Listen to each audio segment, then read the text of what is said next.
Hey everyone, welcome to Judging for the Win. I'm Dave, and this is my daily ruling. Today is this month's patron pick. Thank you so much to all of my wonderful supporters on Patreon. The topic that was suggested was reminders in Magic, and I think this is a really interesting topic because last month the topic was Magic's communication policy. In other words, what you're allowed to bluff or lie about to conceal information from your opponents. This is almost a continuation of that topic, what information you're allowed to reveal in order to make things easier for yourself. Believe it or not, there are a lot of situations in normal Magic where this can come up, and I'll be going over some of the most well-known examples from tournament Magic, as well as a few fun ones too, evaluating and commenting on what would or would not be allowed. Ready? Let's get started. First up, let's say that Amy plays a Summoner's Pact. She obviously does not want to forget about its trigger during her next upkeep.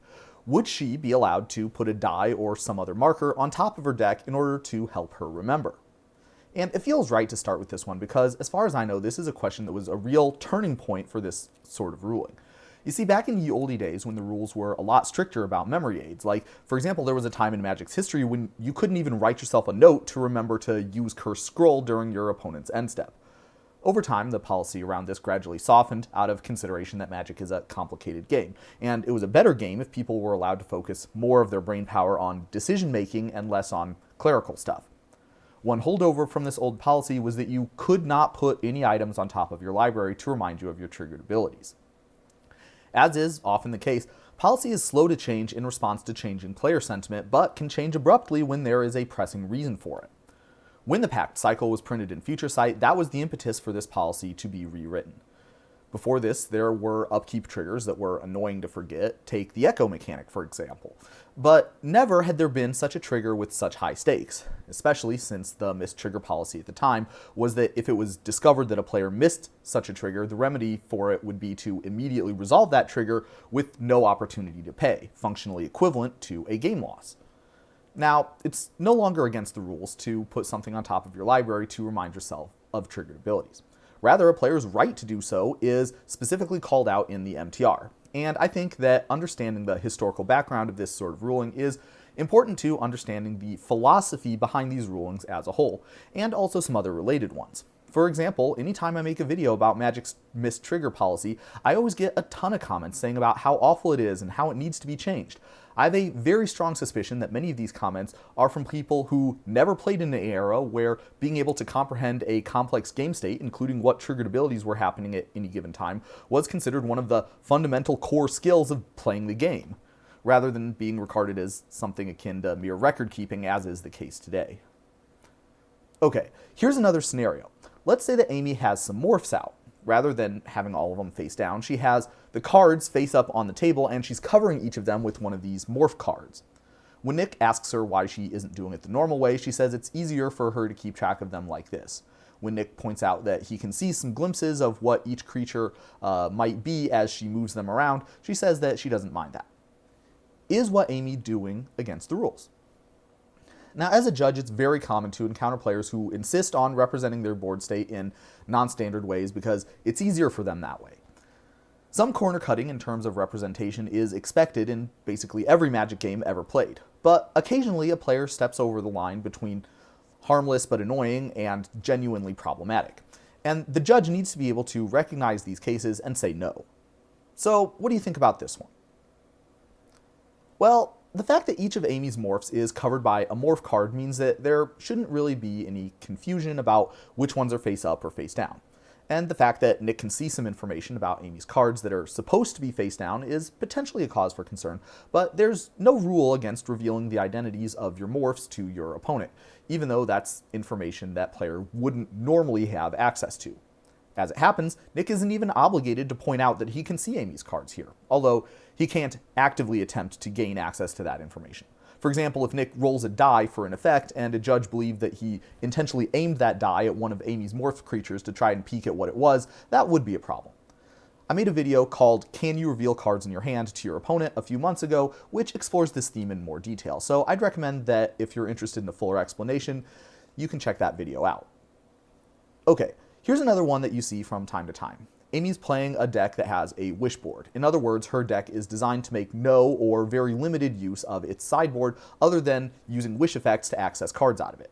Since she never intends to sideboard these cards into her main deck, she has them in different sleeves from the rest of her deck in order to make it easier to remember to put them back into the sideboard afterwards. Is this allowed? Another common variation of this scenario is people who have a normal sideboard, but they want to put their companion in a different sleeve for the same sort of reason. Well, unlike the previous scenario, in this one there actually is a rule saying Amy cannot do this. If a player is using sleeves, all the sleeves must be identical.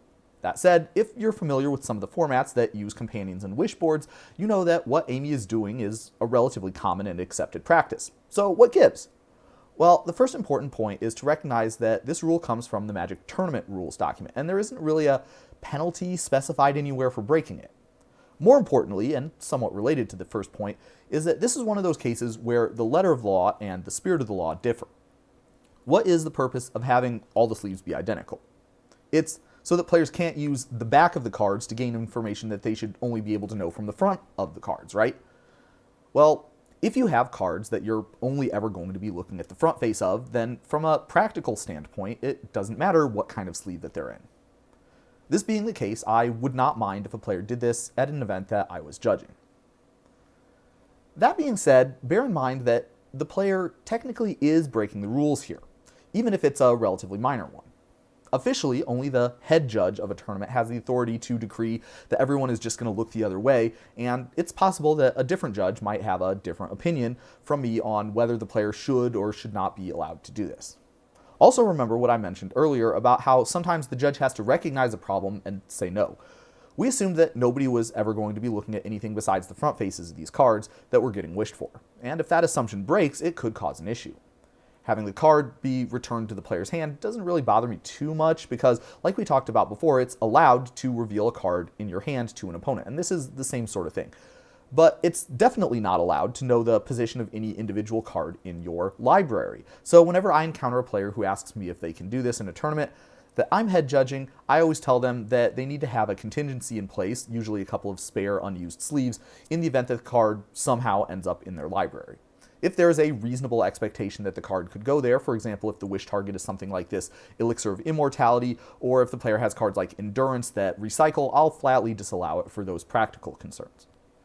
And to close out, here is an actual scenario that the Patreon people actually suggested that started this whole discussion. This is a great capstone to the episode because it touches on all the elements from the previous scenarios, and developing an answer will require building on the philosophical principles that got us this far. Let's say Amy casts Approach of the Second Sun, and when it resolves, she wants to put it into her library face up so that she can remind herself when it's coming up. Is that allowed? Well, we definitely know that having a card face up in your library is against the rules, for exactly the same reason that putting a different colored sleeve on it would be. Then again, we already noted that in some circumstances it's okay to relax our enforcement of the rules for the sake of making things easier to keep track of. We also said that leaking hidden information to an opponent can be okay, but that sometimes the game integrity should trump convenience. As you can see, the philosophy that we've discovered thus far is incomplete and can be used to argue for or against either side of this ruling. For me, the deciding vote goes to a philosophical principle that we have not yet discussed. In general, how serious an instance of rule breaking is can be based on how disruptive it is to the game. One that causes the course of the game to change drastically from what it would have been otherwise is more serious than one that doesn't change what happens very much, if at all.